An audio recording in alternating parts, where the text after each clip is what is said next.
자, 본문에 한번 보겠습니다. 마태복음 15장 1절에서 6절. 그때에 바리새인과 서기관들이 예루살렘으로부터 예수께 나와 가로되 당신의 제자들이 어찌하여 장로들의 유전을 범하나이까? 떡 먹을 때 손을 씻지 아니하나이다. 대답하여 가라사대 너희는 어찌하여 너희 유전으로 하나님의 계명을 범하느냐?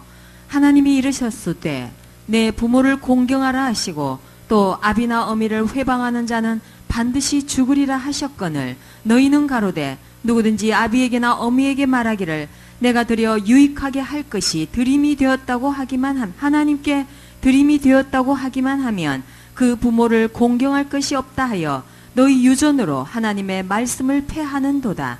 하는 자들아 이사야가 너희에게 대하여 잘 예언하였도다. 일러스되 이 백성이 입술로는 나를 존경하되 마음은 내게서 멀도다. 사람의 계명으로 교훈을 삼아 가르치니 나를 헛되이 경배하는도다 하였느니라 하시고. 자, 이 세상에는요 사람들이 만들어 놓은 수많은 계명들이 있습니다. 한두 끝도 없어요. 많은 법칙들이 있습니다. 뭐 이런 계명 저런 법칙 해가지고 어떻게 하다 보니까 우리가 그 사람들이 만들어 놓은 법칙과 계명 속에서 살아가고 있어요. 나도 모르게 하도 많으니까 그런 게. 근데 우리 하나님의 자녀들도 세상에 살다 보니까 그런 법칙의 적용을 받습니까? 받아요. 저촉을 받고 살 수밖에 없어요. 근데 우리는 그거 말고도 또 하나가 있어요. 거기에다가 하나님 말씀을 따라야 됩니다. 우리는 또 그런 상반된 위치가 있는 거예요. 하나님 말씀이라는 것은 세상이 요구하는 거고 또 다른 게 많거든. 거기서 많은 갈등이 나옵니다. 아, 세상은 이렇게 요구하는데 하나님 말씀은 그렇지가 않네.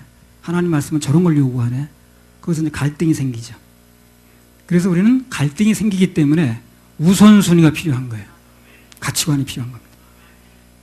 자, 그래서 오늘 이 시간에는 사람들이 만들어 놓은 그 계명의 정체가 뭔가, 그 어디서 나온 건가, 그걸 정확하게 좀 알 필요가 있다는 거예요.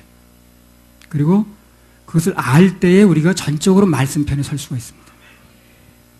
이 시간에는 사람들의 계명이 뭔가, 그리고 거기에 대해서 하나님 말씀의 어떤 부분이 다른가, 그런 부분을 주제로 말씀을 드리도록 하겠습니다. 오늘 이 말씀을 들으신 모든 분들은 전부 이제 사람의 계명과 그 하나님의 말씀을 명확하게 구분하는 이제 그런 시간이 되길 바랍니다. 자, 사람의 계명이라는 건 첫째요, 그게 전통에서 나와요. 근본적으로 말씀에서 나온 게 아닙니다. 그게 어떻게 하다 보니까 오랫동안 세월이 걸려 전통이 세워지니까 그게 진짜처럼 보일 뿐이지, 시초는 사람에게서 나온 거예요. 그게 전통이라는 게. 근거가. 근거를 알면 그게 선택하기 좋거든요. 마태복음 15장 1절에 3절.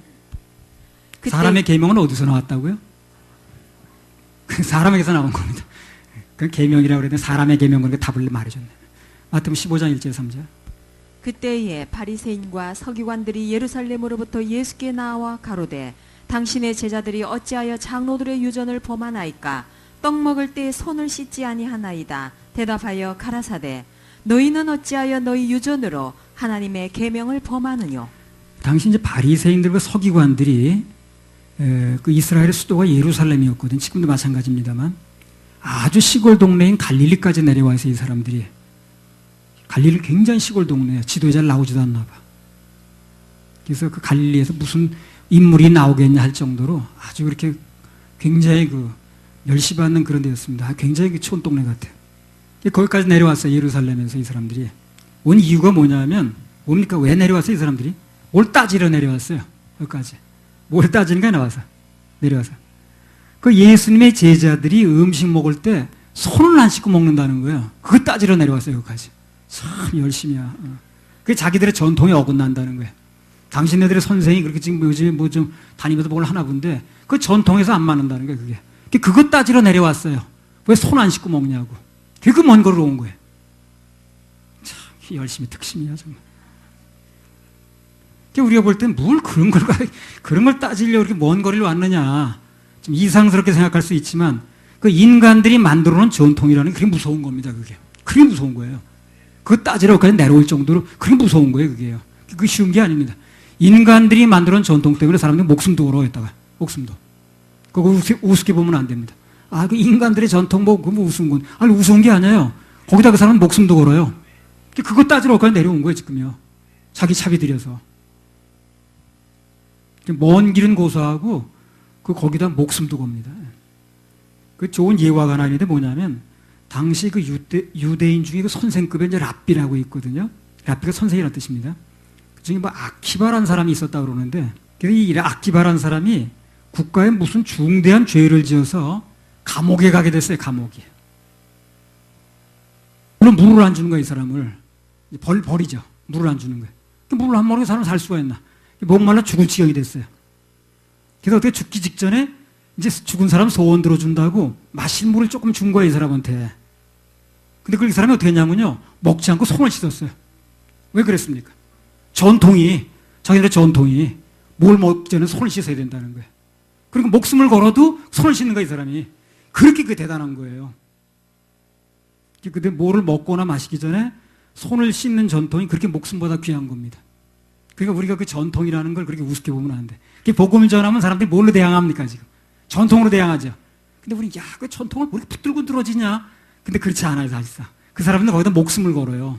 그렇게 대단한 거예요, 전통이. 그 정도면 얼마나 그 전통이 대단한 거예요, 그래. 그 마지막 한 모금 먹고 죽을지도 모르는 그 물을 손을 씻고 있는 거예요. 오늘 먹기 전에 손을 씻어야 된다는 거예요. 얼마나 그 전통이 무서운 거 짐작이 가잖아요.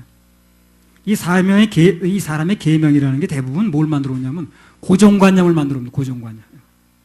그 고정관념이 여러 번 지속되다 보면 전통이라는 게 생기는 거예요. 생겨서 그게 보편화됐지만 사실은 시작은 어떻게 된 거예요? 사람에게서 나온 거예요, 그게.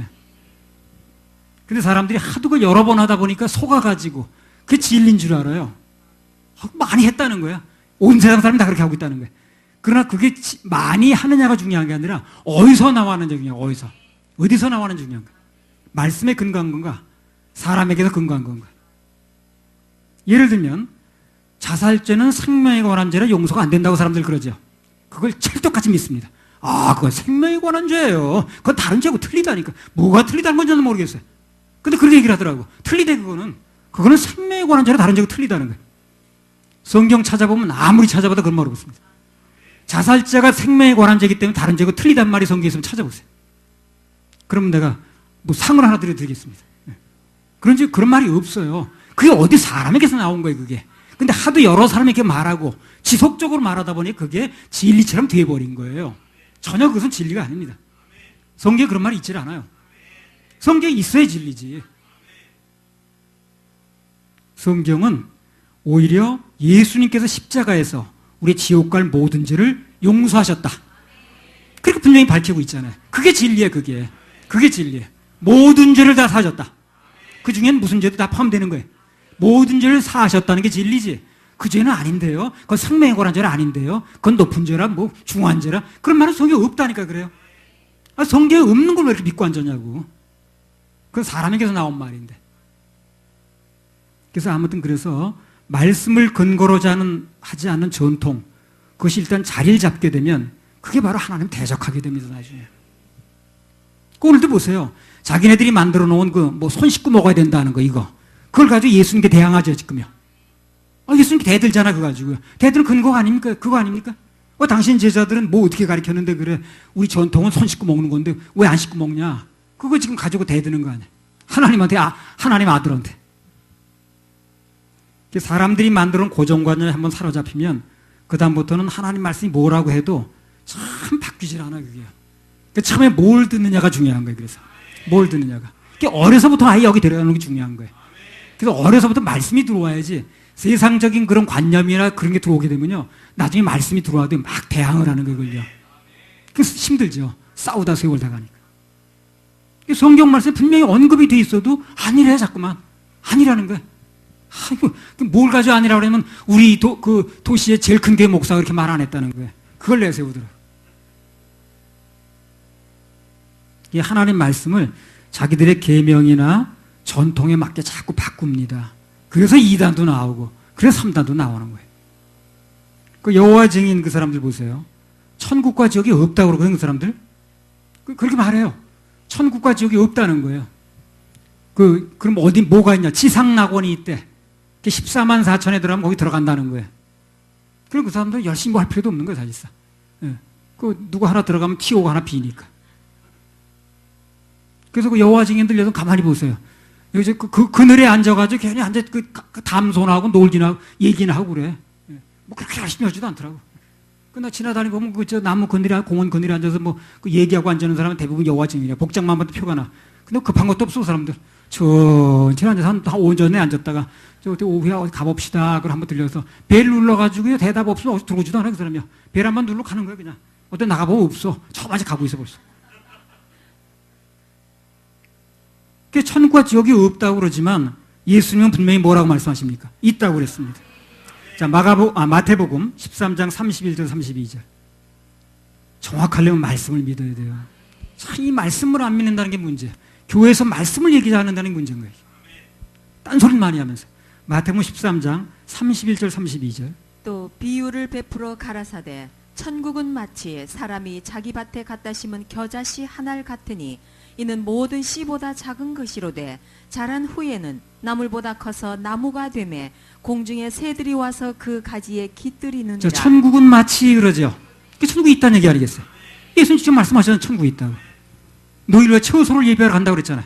그 처소가 예배되면 오신다고 그랬잖아요. 나 있는 곳에 너희들 있게 해주겠다고 그랬잖아요. 그럼 그걸 사기냐 그 말이에요, 그게. 난 예수님이 전 인류를 상대로 사기쳤다고 생각하지 않습니다. 진실입니다. 마가복음 9장 47절 49절.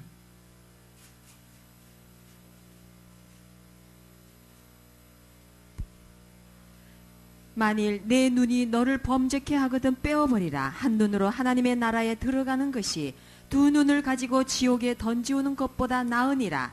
거기는 구더기도 죽지 않고 불도 꺼지지 아니하느니라.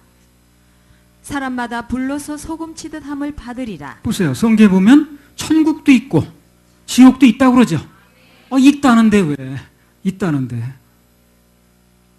그래서 천국이 마치 그런 말씀도 나오는 거고 지옥에 던지우지 않는 게 낫다는 말씀도 나오는 거고 지옥은 불이 꺼지지 않는다는 말도 나오는 거예요. 그래서 전에 그 추운 겨울에 여호와 증인이 두 사람이 한 사람은 이제 그 실습생이고 한 사람은 진짜 선생이고 그래요. 둘이 짝이 맞아 다닙니다. 내다 보니까 추운 겨울날 어떤 좀 할머니급 되는 사람하고 어떤 젊은 아가씨하고 둘이 왔다 갔다 하더라고. 그래서 내가 들어오라고 그랬어. 그때 옳다구나고 들어오더라고. 천국과 지옥에 대해서 얘기를 하니까 그런 거 없대. 그래서 그건 당신네들이 겨울이지. 성경을 한번 봅시다 그러면. 성경이 뭐라고 하는 게 중요한 게 아니냐. 나는 내가 믿는 게 있고 당신이 믿는 건데 분명한 건 성경이 뭐라고 말씀하시는 게 중요한 게 아니냐. 그 성경이 필라고 그러니까 아이고 그걸 그냥 몸으로 덮으면서 그걸 왜 피냐. 그걸 뭐하러 피냐. 이거 여기 우리 배운 이거 다 교리에 나오는데 그 지상낙원이라고. 그 자기네 교리만 주장하더라고. 전통만 주장하더라고. 그래서 교리나 전통이 성경보다 더 위에 있더라고, 그 사람들. 그걸 주장하더라고. 물론 뭐 교단마다 교리가 있고 또 교리는 필요할 수도 있습니다. 그런 건 뭐 전적으로 부정하는 사람은 아니에요. 그런데 진리는 하나님께서 만든 게 맞아요. 그러나 교리는 어디까지나 사람들이 각색한 겁니다. 그거. 출처가 틀려요. 교리는 성경에 기록된 게 아니에요, 그게. 참고는 할지 모르지만 결정적이 못 됩니다. 그것은 말 그대로 전통일 뿐이지 진리가 아니니까 그런 거에 목숨 걸면 안 됩니다. 그 나중에 언제든지 바뀔 수가 있어요. 교리는. 그래서 아무튼 그래서 교회 2000년 교회 역사를 볼 때 교회가 하나님의 말씀보다도 교리와 뭐 장로 교리가 어떻고 뭐가 어떻고 해가지고 전통을 앞서게 되면 언제나 그 결과는 타락입니다. 타락이에요. 제대로 가지를 못해요. 우리는 우리가 믿는 바 교리가 물론 존재할지라도 중요한 것은 뭡니까? 그게 성경에 근거가 있어야 되는 거예요. 그래서 성경에 안 맞으면 언제든지 폐기할 수 있어야 돼요. 그걸 붙들고 늘어질 일이 아니라고. 그래서 인간의 교리 그리고 그에 따른 전통이 말씀보다 앞서다 보면 그게 바로 타락의 길을 가는 거예요. 심체길로 접어드는 원인이 됩니다. 그게. 그래서 아무튼 그래서 당시 바리새인이나 서기관 이런 사람들이 밥 먹기 전에 그 손 씻는 그들이 만들어놓은 전통 가지고 예수님을 대적했듯이 오늘날 사람들도 그 스스로 세워놓은 건데 그게 그거 가지고 전적으로 하나님 대적하더라고 보니까. 그 얘기 나눠보세요. 전부 성경에 근거한 게 아니야 대부분 보면. 전부 자기네 전통에 근거해가지고 하나님 말씀을 대적하는 거예요. 그 말씀대로 하면 답은 하나거든. 성경이 두 개가 나올 수 없으니까. 거기다 뭐 교리를 갖다 붙이고 신학을 갖다 붙이고 전통을 갖다 붙이고 윤리를 갖다 붙이다 보니까 말씀이 자꾸 왜곡되는 겁니다. 아니면 희석되든가. 그래서 오늘 우리들에게 중요한 것은 무엇인가? 신학과 교리나 전통 그런 게 중요한 게 아니고 진리 대신 하나님 말씀이 중요합니다. 말씀이 중요해요. 네. 그래서 하나님 말씀과 상반되는 교리나 전통, 윤리 그런 건 과감하게 들어야 됩니다. 그래야 하나님 참 진리를 만날 수가 있어요. 그래서 우리 교회는 무슨 뭐 우리가 세우고 뭐 어떻게 뭐 그런 거 하지도 않지만 혹시 그런 게 있어도 그게 성경하고 맞을 때만 주장해요. 성경과 안 맞으면 언제든 폐기합니다. 미련 없이 놔버립니다. 그거 책임을 안 지니까 나한테. 오직 예수님만이 말씀만이 우리를 주장하도록 하는 게 가장 중요합니다. 오늘날 사람들을 움직이는 그 동력의 약 80%가 전부 다 스스로 만들어 놓은 교리, 스스로 만들어 놓은 전통, 뭐 관례, 습관 이런 게 그대로 움직여 가더라고. 참 그런 거 얘기하더라고. 근데 웃기는 게 뭐냐면 그런 걸 가지고 뭐라고 얘기합니까? 나는 성경에 그렇게 나와 있다 할지라도 그 누구 아무개가 그렇게 말한 걸 더 믿겠다고 나오죠. 그런 사람이 있더라고. 야, 그거 참 정말 더위 먹어서 그거 정말. 그렇게 말할 수는 없는 거거든 그게. 더군다나 뭐 전도사라는 사람이 이렇게 말을 하더라고. 어떻게 그렇게 말할 수가 있나? 성경이 그렇게 나왔다 할지라도 그걸 할 말이 없거든 나왔다 그러니까. 그래도 나는 누구 말을 무슨 뭐 동그랑땡 많은 이름자 그 사람 말을 믿겠다는 거야. 나 그거 참 제정신인지 모르겠더라고. 에스더 4장 15절 16절.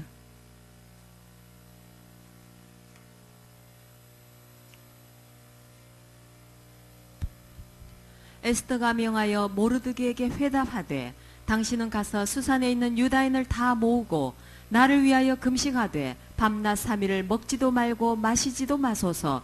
나도 나의 시녀로 더불어 이렇게 금식한 후에 규례를 어기고 왕에게 나아가리니 죽으면 죽으리이다. 자 보세요. 에스더가 인간들이 만들어 놓은 규례 과감히 깨니까 살 길이 열렸죠. 깨면 열리는 거예요.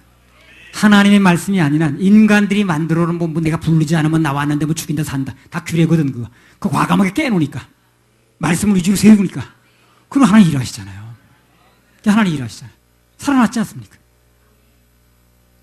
그래서 인간들이 만들어 놓은 관례 그거 깨면 하나님의 역사가 일어납니다. 밥 먹는 거 다 관례죠 그거예요. 그래서 먹고 사는 것에 얽매이지 않으면 역사가 일어나는 거예요. 잠자는 것도 관례입니다. 특별한 경우 밤에 안 자고 철야로 기도하고 예배드리면 또 역사가 일어나는 거예요. 사람 눈에 보이는 대로 행하는 게 관례거든요. 그래서 믿음으로 주님 바라보면 역사가 일어납니다. 사람의 관례를 깨고 말씀을 따르면 역사가 일어나요. 그래서 일대지에서 다시 한번 강조하면 우리는 사람들이 세워놓은 전통에 매여서 하나님께 불순종하고 그분의 뜻에 거역하고 있는 것은 없는가 꼭 한번 점검해 볼 필요가 있습니다. 점검해 볼 필요가 있어요. 지금 나를 움직이는 것의 출처가 뭔가? 사람의 계명인가? 아니면 하나님 말씀인가? 한번 냉정히 점검해 보세요. 나는 전에 이런 거에 내 영향받은 적이 있어요. 누가 그러더라고 나한테. 무슨 사람의 이름을 빨간 글씨로 쓰면 뭐 죽은 사람 이름이라 그러든가? 그런 걸 내가 어디서 들었어요 어렸을 때. 그래가지고 그다음부터 의식적으로 빨간 글씨로 이름을 안 쓰는 거야. 내가 영향받고 앉았더라고. 그럼 성경에 나오는 말인가 그게? 그런 게 굉장히 많이 우리 살다 보면요. 뭐 사자가 뭐 죽을 사자라는 둥 그래가지고 4층을 빼놓는다는 둥 뭐 4층을 뭐 F층으로 한다든가 뭐 어디 병원 가면 4층이 없죠 또. 그런 게 다 성경에 있는 말이냐고. 근데 그런 걸 이상스럽게 우리 영향받는 게 많아요. 따져보면. 굉장히 많습니다. 한두 가지가 아니에요. 그래서 하나님의 말씀이 아닌 게 나를 움직이는 건 없는가? 그런 거 한번 살펴볼 필요가 있어요. 냉정하게. 뭐든지 말씀에 근거한 게 아니면 과감하게 내려놔야 됩니다. 난 이런 것도 있었어요. 어렸을 때 우리 집에 이웃집 어떤 할머니인가가 갑자기 죽었어. 돌아가셨어. 근데 사람들이 뭐라고 그러냐면 어렸을 때 그런 말 듣는 게 비용이야 그래서 어렸을 때 은호처럼 하나님의 말씀을 들어야 되는데 그런 게 들었다는 게 이제 비용인 거예요. 그러니까 화장실 갈 때는 그때 화장실이 요즘처럼 이렇게 실내에 있는 게 아니에요. 저기 화장실하고 뭐 쳐가건 멀어야 된다고 그래가지고 되게 멀리 해놓을 때입니다. 화장실을. 그러니까 이제 저 재래식이라도 멀리 할 수밖에 없었고. 들어갈 때 화장실 갈 때는 기침을 해야 되는데 하고 그 사실 놓고 대신 하는 거거든. 근데 그 화장실 문이 다 뭡니까? 이 나무가 아니라 거적대기였어요. 그 두들겨 소리가 안 나죠. 거적대기 두드는 소리가 납니까? 그러니까 밖에서 어험 이랬거든. 그러니까 이제 그게 안에 누구 있느냐 이제 그런 얘기를 한 건데 그걸 뭐라고 어른들이 그랬냐면 그 이제 화장실 먼저 들어가기 전에 어험 해야 된대. 그러면 귀신이 화장실 앞에 있다가 비킨다는 거야. 근데 그날 그 할아버지가 죽을 때 어험 소리를 안 해가지고 할머니인지 그래서 귀신의 머리를 밟았대요. 그래 죽었다는 거야. 이렇게 말을 하더라고. 그 얘기가 나한테 얼마나 실감 있게 들려오는지. 그 나도 어린 녀석이 5, 6살밖에 안 된 녀석이 화장실 막 어험 이러대. 그래서 사람들이 얘도 웃긴다. 영감처럼.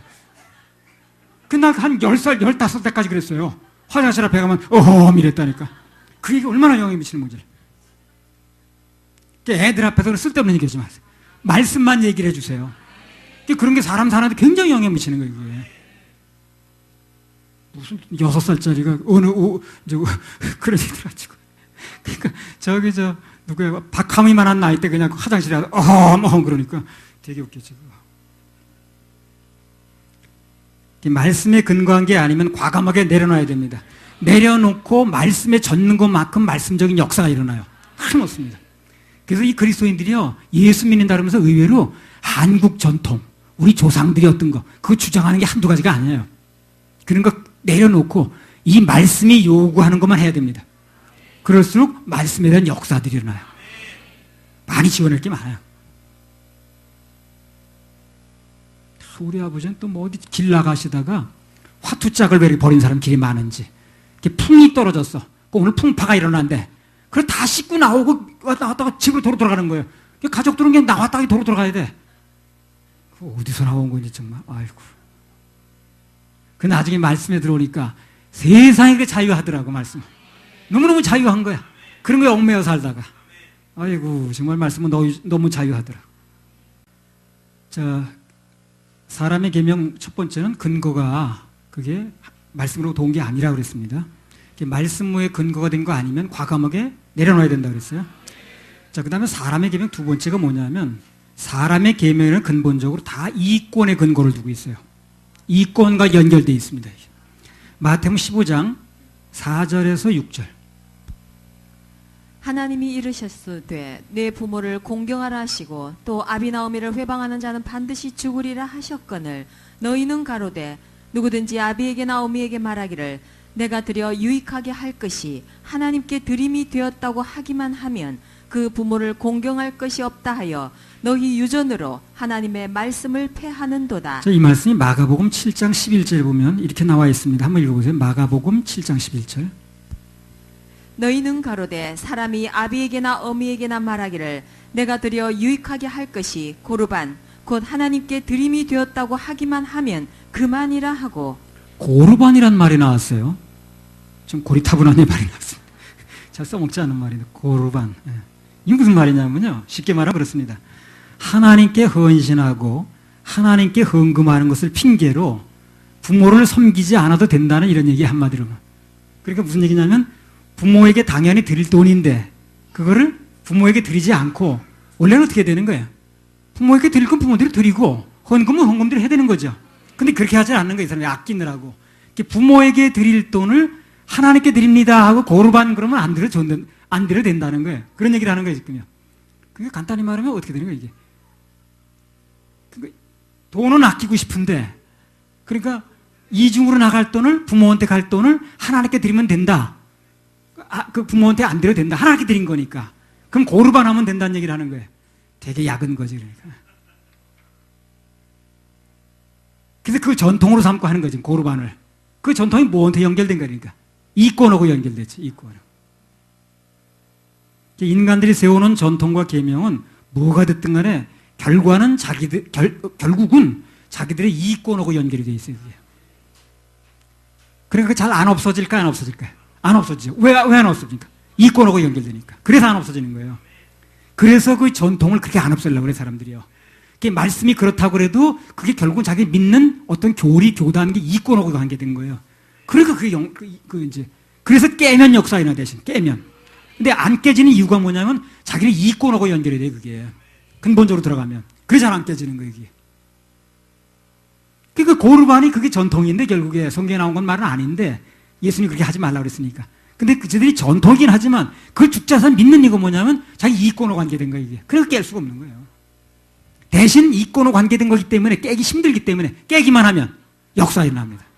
역사 일어나요. 인간의 계명이라는 건 절대적인 기준이 없습니다. 이익권에 따라서 움직이니까. 그 이익권이 되면 그대로 하는 거예요. 오늘 이익권이 아니야. 그럼 움직일 수 있는 거예요, 이게. 근데 하나님 말씀은 어떻습니까? 언제나 똑같죠. 그래서 하나님 말씀을 따라가는 인생은 변함이 없는 거예요. 그래서 변함이 없는 거예요. 하나님 말씀을 따라가는 인생은 변함이 없습니다. 근데 하나님 말씀 따라가지 않는 인생은 변화가 많아. 좋게 말해서 변화가 많은 거고 나쁘게 말하면 변덕이 심해요. 전에 그 김모라는 정치인 두 사람이 있었거든요. 김아무개. 예.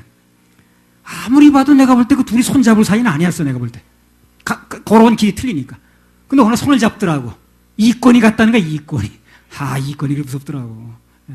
평생 그 사람은 둘은 다른 길을 걸어온 사람인데 둘이 손잡을 사이가 아닌데 손을 잡더라고. 어떻게 했더니 이권이 같은 거야, 이권이.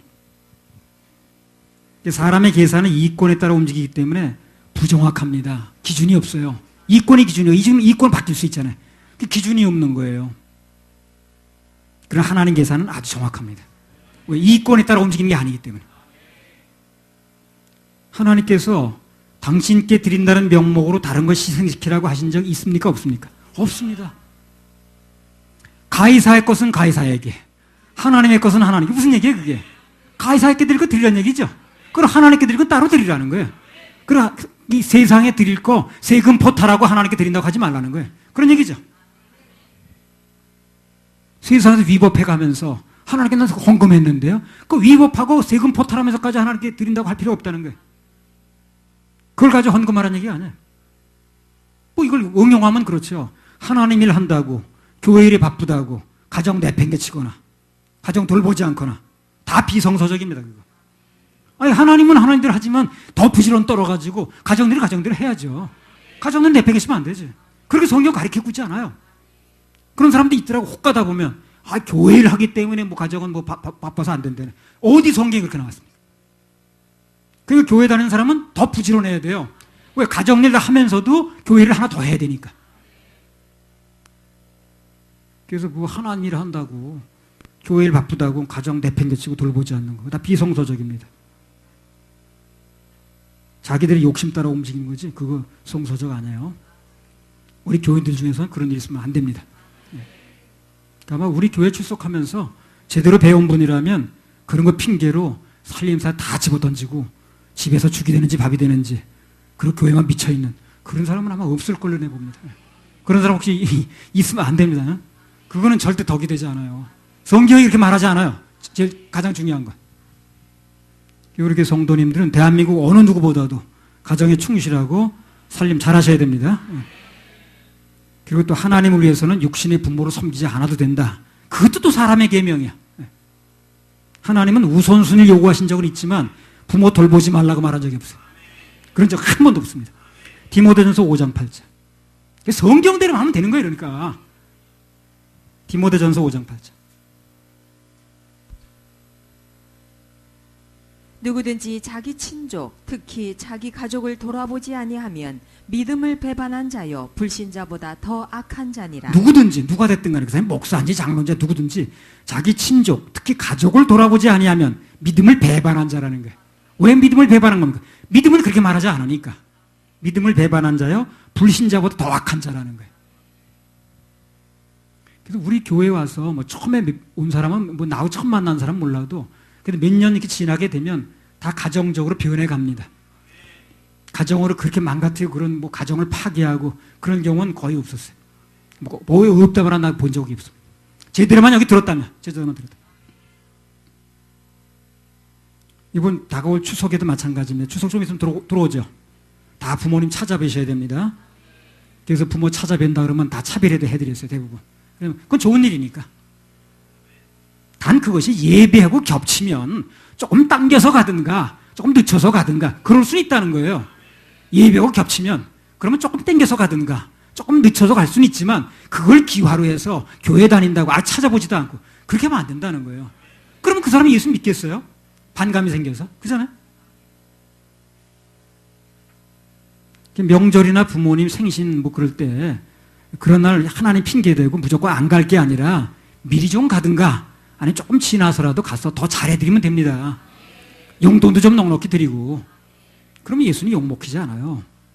전에 내가 지방에서 목회할 때 내가 그렇게 시킨 대로 나 처음부터 그렇게 했으니까 그렇게 시킨 대로 한 사람은 부모님께 야단맞은 사람 별로 없습니다. 부모님들이 우리 좋아하더라고. 이번 추석에도 우리 집회할 거거든요. 그러니까 그렇게 하셔요. 조금 하루 앞당겨 가시든가 그 집회 끝나고 다음날 가시든가 해서 좀 꼭 찾아뵈시고 좀 용돈도 좀 두둑히 드리고 그래요. 그러면 다 되는 겁니다, 그거. 그걸 핑계로 안 가버리니까 문제가 되는 거예요. 우리 주님 말씀은 하나님 핑계대고 남편의 위치를 소홀히 하지도 말고 하나님 일한다고 아버지 일 게을리 하지도 말고 하나님 핑계대고 부인이나 자식 일 게을리 하지 말라는 겁니다. 그런 분이 계시면 돌이켜야 됩니다. 그건 하나님 영광이 되지 않아요. 내 욕심일 뿐입니다. 아무튼 사람의 전통은 근본적으로 내 유익과 관계가 되기 때문에 그런 단체 유익 때문에 생겨난 거기 때문에 사람의 전통을 따라가는 사람은요 피곤해요. 그 이익을 따라가야 되면 피곤한 거예요. 서로 부딪히잖아요, 이게 자꾸만.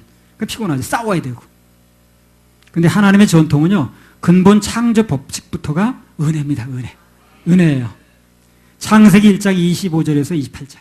하나님이 땅의 짐승을 그 종류대로, 육축을 그 종류대로, 땅에 기는 모든 것을 그 종류대로 만드시니 하나님의 보시기에 좋았더라. 하나님이 가라사대 우리의 형상을 따라 우리의 모양대로 우리가 사람을 만들고 그로 바다의 고기와 공중의 새와 육축과 온 땅과 땅에 기는 모든 것을 다스리게 하자 하시고 하나님이 자기 형상 곧 하나님의 형상대로 사람을 창조하시되 남자와 여자를 창조하시고 하나님이 그들에게 복을 주시며 그들에게 이르시되 생육하고 번성하여 땅에 충만하라 땅을 정복하라 바다의 고기와 공중의 새와 땅에 움직이는 모든 생물을 다스리라 하시니라. 저희가 나온 대로 하나님께서는요 인간을 중심으로 모든 걸 만드셨어요. 그것도 은혜지. 인간이 뭐라고 도대체. 인간을 중심으로 모든 걸 다 만들어 놓으시고 태어나서 보니까 만들어져서 보니까 다 누리면 되는 거예요. 다 누리면 되는 거예요. 첫날부터 모든 걸 다 누리면서 살게 만들어 놓으셨어요.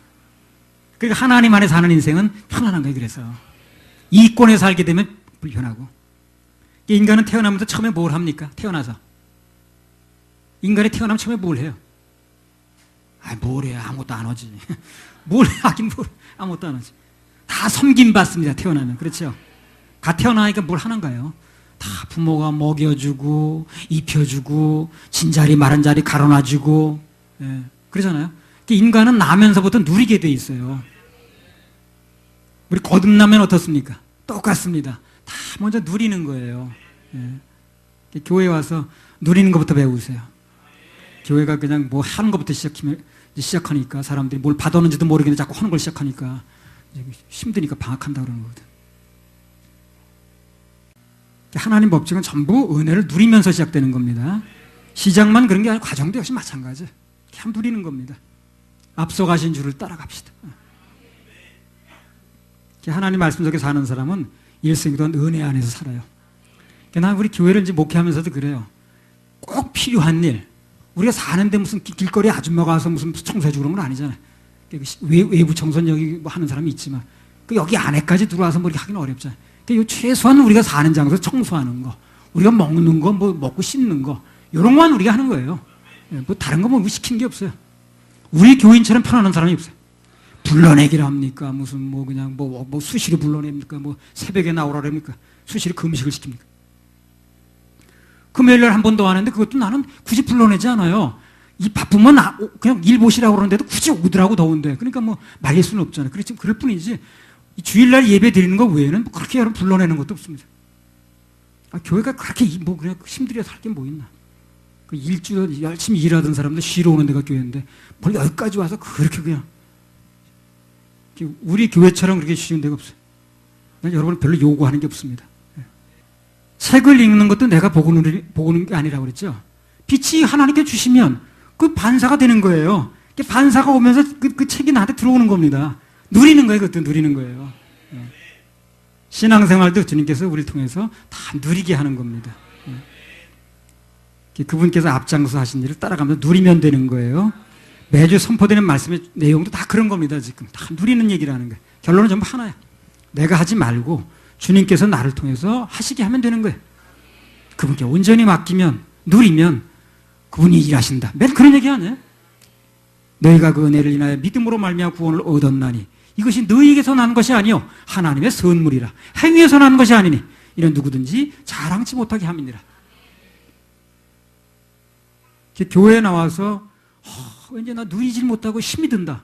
그거는 근본적으로 생각을 많이 해봐야 됩니다. 뭐 지금 잘못되고 있는 거예요. 절대 그렇지 않습니다. 교회는 누리는 곳이에요. 쉬는 곳입니다. 충전하는 데예요. 교제하는 데입니다.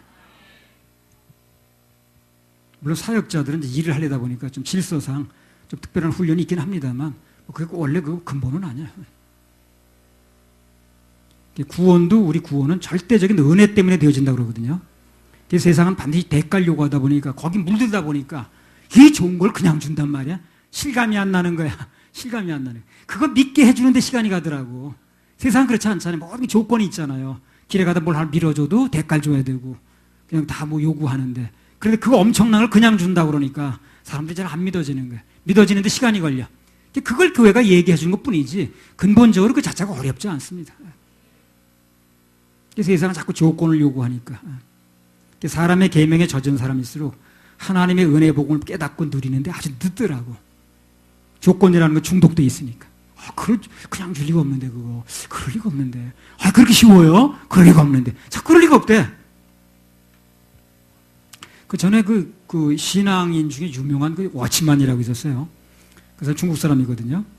좌행참이라는 책을 썼습니다. 그 사람. 그 감옥에서 쓴 거예요. 그 사람. 근데 거기 보면 좌행참이 뭐냐면 에베소 이제 강해서인데 그게 신앙생활은 앉아서부터 시작이 된다는 거예요. 그 순서를 바꾸면 큰일 납니다. 앉아서 쉬고 누리면서 시작이 된다는 거예요. 신앙의 원리가. 그러면 나중에 행하게 된다는 거죠. 힘이 생겼으니까. 그러고 나서 쓴다는 거예요. 그런데 그 순서를 바꿔가지고 서서 뭘 움직이려다 보니까 쉬지도 못하고 신앙생활 망가진다는 거죠. 그 책을 한 권 있어요. 그 좌행참이라고 지금 서점에 있나 모르겠네. 그래서 그 말을 한마디로 말하면 주님 안에서 쉬는 것을 배운 사람이 결국 제대로 행할 수도 있고 그리고 그런 사람이 결국 선다는 겁니다. 그래서 우리 중 누군가가 만약에 인간의 계명에 매여서 피곤하게 사는 분이 지금도 있다면 과감히 말씀 중심으로 바꾸세요. 바꿔야 됩니다. 인간의 계명이라는 건 결과적으로 이권과 연결되어 있기 때문에 그것을 따라 살면 일생 동안 평안이 없고 쉼이 없고 낙이 없습니다. 신앙생활 하면서 낙이 없는 사람은 아직도 그 조건에 사는 거예요, 지금요. 하나님 말씀에서 누리는 게 아니라 무언가는 누린다고 말은 하지만 그 조건에 매여 사는 거예요. 그래서 쉼이 없는 겁니다. 나는 그걸 참 두려워합니다. 우리 교회 오는 분들이 여기 와서 그냥 앉았다고 하면서 말씀을 듣는다면 또 그렇게 누리지 못하고 뭐 조건에 매여가지고 아직도 쉬지 못하는 사람이 있는가? 그건 불쌍한 거거든. 그런 사람이 없길 바랍니다. 마태복음 11장 28절. 수고하고 무거운 짐진 자들아 다 내게로 오라. 내가 너희를 쉬게 하리라. 네. 주님은 우리를 불러서 뭐 하려고 그러는 거예요? 쉬게 해주시려고. 그래 부르는 거예요. 뭘 괴롭히려고 부르는 게 아니에요. 다 내게로 오라. 수고하고 무거운 짐진 자들아. 세상의 짐진 자들아. 고3의 그 짐진 자들아. 그죠? 짐이지. 다 오라는 거예요. 오늘은 쉬어요, 그냥. 예? 내일 무슨 시험 보더라도 오늘 쉬어, 그냥. 예. 내일 걱정 내일 하라고 그랬잖아. 오늘 무조건 쉬어, 그냥. 예. 내일까지 살려주시면 그때 가서 걱정해도 돼. 예. 수고하고 무거운 짐진 자들아. 다 내게로 오라. 내가 너희를 쉬게 하리라. 교회도요, 그저 누가 그러더라. 이 의자 놓는 것보다 바닥이 좋대. 그래서 그냥 의자는 바로 두른기가 그렇잖아. 바닥에 앉았다가 그냥 누우면 되니까. 그렇게 말하는 사람도 있더라고. 말씀 듣는 시간만 들으시고 나머지 그냥 누워요. 누워서 쉬어도 저 옆에 가서 그냥. 우리 교회는 누워도 괜찮아. 그리고 그냥 밥도 그냥 360을 해놔 여기다 그냥. 배고프면 무조건 퍼잡숴 그냥. 냉장고 열고 그냥 꺼내 잡숴. 하나님 계명 속에서 쉬시는 분이 되시길 바랍니다. 쉬어야 됩니다. 쉬어야 됩니다. 목마른 자들아 320절.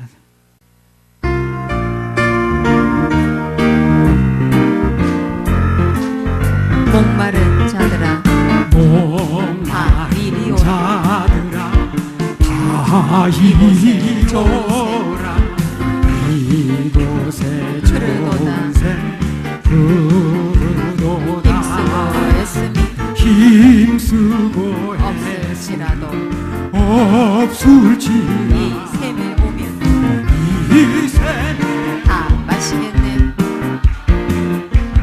이 샘에 나는 물 이 샘에 강같이 흘러 강같이 온천하 만군에 온천하 다 통하네.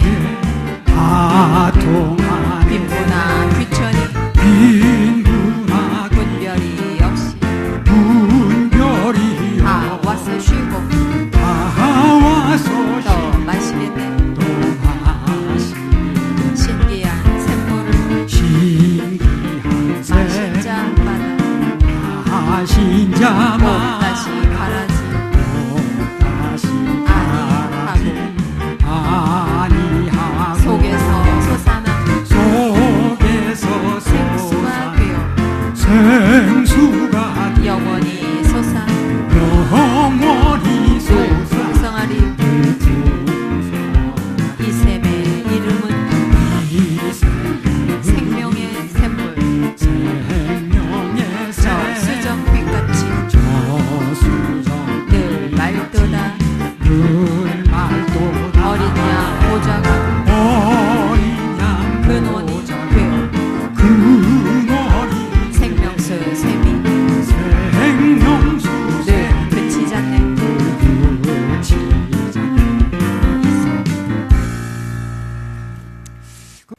사람의 계명 마지막 세 번째는요. 사람의 계명은 어디까 것 위주입니다. 것 위주. 하나님은 뭐 위주입니까? 속 위주입니다. 그래서 사람의 계명을 따라가면 하나님 맞출 수가 없어요. 그래서 정반대입니다. 사람의 계명이라는 건 뭘 어떻게 말해도 결국은 다 것 위주예요. 것 위주. 근데 하나님은 속 위주입니다. 그래서 것 위주를 따라가기 때문에 속이 변하지 않아요.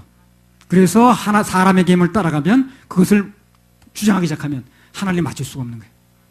자, 마태복음 15장 7절에서 9절.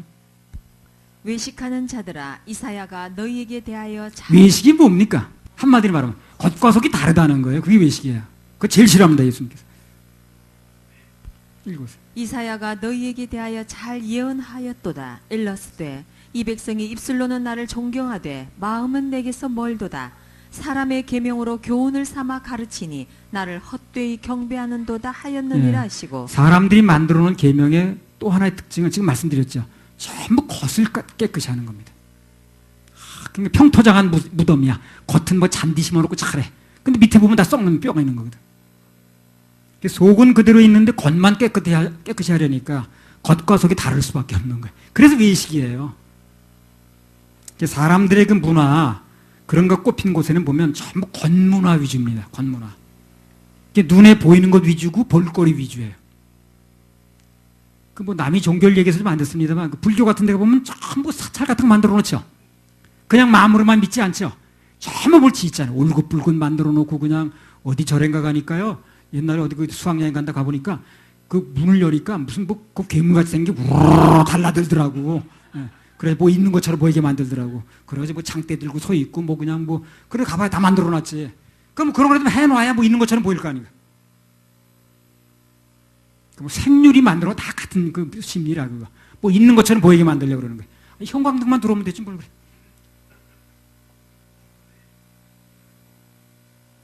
그래서 그 천주교도 보면요. 그 뭐 성 피터 사원, 성 바오로 사원 그래가지고 그 건물을 얼마나 웅장하게 짓습니까 그거. 그죠? 유럽에. 그럼 예배 드리지도 않아 그거야. 마음의 교도리 다 사가요 그거. 한동안 뭐 뭐 1년에 뭐 크리스마스 때고 2번 모인다더니 그것도 이제 운영이 안 되니까 유지가 안 되니까 그 마음의 교도들이 다 사가요 그거. 그 건물 그렇게 웅장하게 만들어 놓고 전부 눈에 보여주게 한 거예요 그게. 건문화가 발달합니다. 불상 없이 절이 유지됩니까? 안 되죠. 불상 없이 절이 유지됩니까? 그 건문화에 그래서 그럼 만들어 놔야 되는 거예요. 그리고요 뭐 어디 그 성당인가 뭐 그런 데 가보면 뭘 하나 만들어놨죠. 꼭 만들어놨죠. 뭐 마리아 상이라든가 만들어놓고. 자, 여기 만들어놨어. 이렇게 돌아서 기도하는 사람 있습니까? 다 여기다 대고 합니다. 여기 뭐가 있다는 얘기거든. 그런 거 아닌 거예요. 하나님은 편지하십니다. 편지가 뭐야? 어디나 있다는 얘기거든.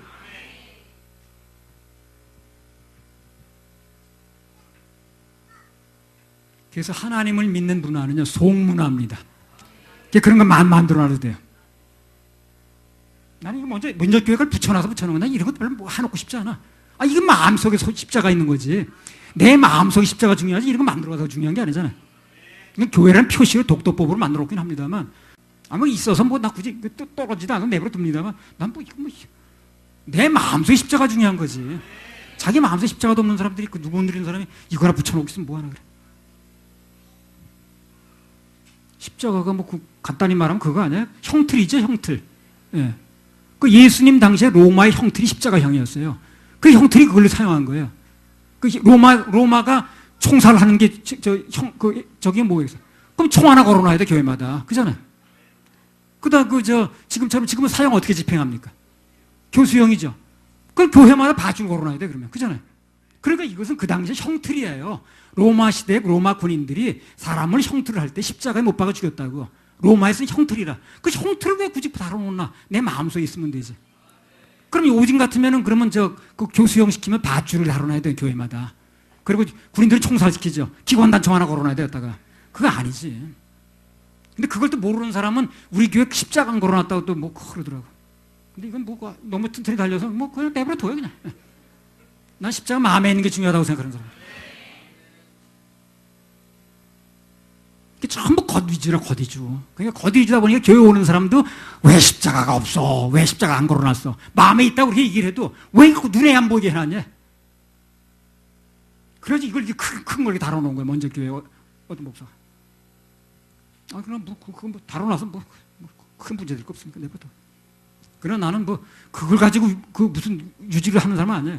내 마음속에 십자가 중요한 거예요. 내 마음속에 십자가 분명히 있어야 되니까. 패션이나 칼라, 텔레비전 거의 좀 보는 거 아니야, 이런 거.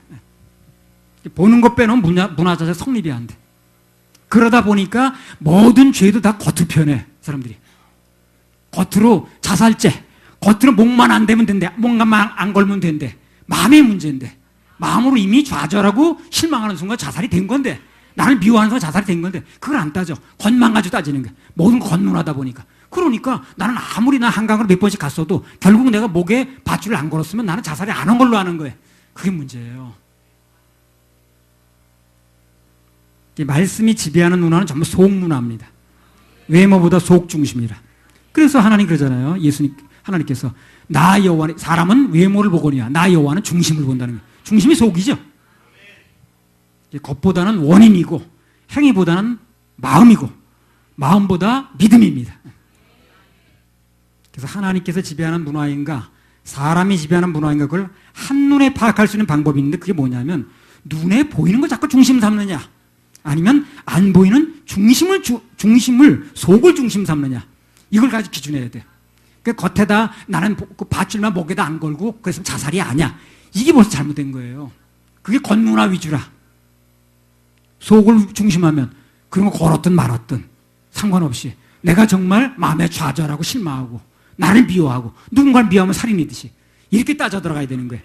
그럼 자살로부터 자유로운 사람이 없잖아요. 그래서 그 죄도 예수님이 용서해 놔야 된다는 거예요. 그럼 자살로부터 자유로운 사람이 자유로운 사람이 없으니까. 그거를 그렇게 생각을 안 하고 겉문화 위주로 생각하다 보니까 전부 겉으로만 안 하면 되는 줄 아는 거예요, 사람들이. 그게 속는 거예요, 그래서. 사람의 계명은 뭐 위주라 그랬어요? 겉 위주. 사람의 계명 따라가면 안 되는 거예요.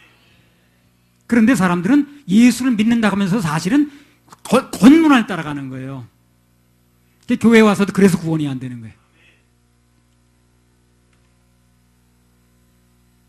사람의 계명을 따라 사는 사람들은 하나님을 섬긴다고 말은 하는데 결국은 속과 겉이 다를 수밖에 없어요. 예수님이 가장 싫어하는 외식을 하는 거예요.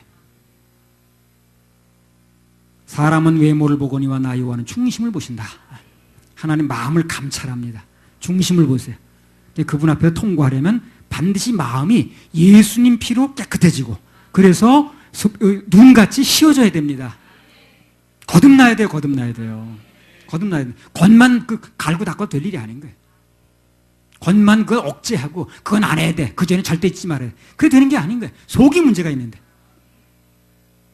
하나님께서 우리 마음에 관심이 있으십니다. 그래서 겉위주로 사는 사람은 구원이 될 수 없고 하나님을 기쁘시게 해드릴 수도 없습니다. 공자나 맹자나 소크라테스나 석가나 다 그럴듯합니다, 교훈이. 그러나 그것까지는 우리 인간의 속을 해결을 못하는 거예요. 속을 거듭나게 못하는 거예요. 그래서 안 되는 거예요. 난 남의 종교를 비판하는 사람이 아니에요. 안 된다는 얘기를 하는 거예요. 안 되면 안 되는 거니까. 근본적으로 마음의 문제를 해결하지 못합니다. 그래서 안 되는, 그래서 번뇌는 불꽃이란 말이 나오는 거예요. 번뇌는 꺼도 또 나온다는 얘기거든. 안 되는 거예요. 마태복음 15장 9절. 사람의 계명으로 교훈을 삼아 가르치니 나를 헛되이 경배하는도다 하였느니라 하시고. 그래서 사람의 계명으로 교훈을 삼아 가르치면 그러면 헛되이 경배하는 겁니다. 그게 교회라는 명칭으로 모였다 할지라도, 교회라는 명칭으로 모여서 헌금하고 예배드리고 찬송 부르고 특송하고 다 해도 헛되이 경배하는 거예요. 예배가 아니야 이거는요. 헛된 경배니까. 인간을 구원하는 것도 사람의 유전과 계명이 아니라는 걸 알아야 됩니다. 사람의 유전을 따라서 겉에 신경 쓰다 보면 결국은 죽는 거예요. 사람의 계명이라는 것은 속사람 믿음을 얘기하지 않거든.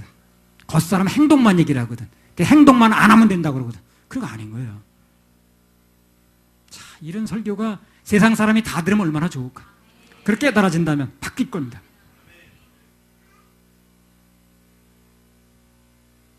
죄를 마음으로 기준하지 않고 겉으로 나타나는 행위를 기준하다 보니까 속이 해결이 안 되는 거예요.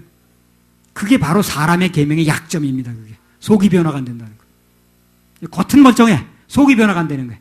주님 보실 때 딱 외식이라 그게. 사람의 계명을 따르면 절대 죄 문제 해결할 수가 없습니다. 하나님께서 말씀하시는 죄는 겉으로 나타나는 행위가 아니라 속의 문제를 얘기하거든. 겉만 가지고 해결 삼다 보니 문제 삼다 보니까 속이 해결이 안 되는 거예요. 자살죄도 마음의 문제이기 때문에 내가 뭘 하고 안 했느냐 그 행위에 의존할 게 아니라 그분께서 십자가에서 이루어놓으신 보혈의 공로를 믿어야 됩니다. 아무튼 그래서 인간의 계명을 따르기 시작하면 죄의 문제를 마음의 문제로 안 보고 겉으로 나타나는 행위로 보기 때문에 그 죄를 이미 마음으로 지었음에도 불구하고 겉으로만 안 나타나면 된다고 우기다 보니까 해결이 안 되는 거예요. 그렇게 가르치는 사람을 성경은 소경이라고 합니다. 소경. 그 소경을 따라가면 아무리 잘 붙잡고 하도 둘 다 구덩이에 빠진다는 거예요. 누가복음 6장 39절. 누가복음 6장 39절. 둘 다 구덩이에 빠진다고 그랬어요. 또 비유로 말씀하시되 소경이 소경을 인도할 수 있느냐? 둘이 다 구덩이에 빠지지 아니하겠느냐? 자, 소경이 소경을 인도하면 둘 다 구덩이에 빠진다고 그랬어요. 이 구덩이가 궁극적으로 무슨 구덩이 얘기를 합니까, 여러분? 지옥 구덩이 얘기를 하는 거예요. 지옥 구덩이 얘기를 하는 겁니다. 둘 다 구덩이에 빠진다는 게 지금 우리가 볼 때 어디 구덩이에 빠졌나 보다. 그게 아니라 나오면 되니까 그거는. 지옥 구덩이 얘기를 하는 거예요. 못 나옵니다, 거기서. 못 나옵니다. 그러니까 잘못된 선생 만나는 그게 안 좋은 거예요. 모든 문제는 선생 잘 만나야 되는 거예요. 그 잘못된 선생이 잘못 인도하는 거예요. 그 둘 다 구덩이에 빠진다. 그 구덩이가 지옥을 얘기를 하는 거예요. 그것도 사람들이 모르더라고. 어디 이런 땅에 파는 구덩이인 줄 알아. 나오면 되는 줄 알아. 그걸 얘기를 하는 게 아니에요. 지옥 구덩이 얘기를 하는 거예요. 못 나옵니다, 거기서. 둘 다 잘못된 구덩이에 들어가는데 그게 잘못된 인도자 때문에 그렇다고 하거든. 그 선생이 잘 만나야 되는. 그래서 아무튼 사람의 신념이나 교리 전통 그런 게 중요한 게 아니라 하나님의 말씀, 진리가 중요합니다. 자, 오늘 말씀을 정리합니다. 사람의 계명은 전통 위주라고 그랬어요. 그리고 그 근거가 말씀이 아니고 진리가 아니고 사람에게서 나온다고 그랬습니다. 그리고 이권 위주라고 그랬어요. 그리고 것 위주라고 그랬습니다. 그래서 우리 하나님의 자녀들은 그와는 반대로 말씀 위주로 살아야 되고 이권이 아니라 하나님 말씀 위주로 살아야 되고 그리고 겉이 아니라 속사람 위주로 살아야 된다. 속사람이 해결되는 쪽으로 가야 된다 라고 말씀을 드렸습니다. 할렐루야. 우리 하나님 박수 올려드려요.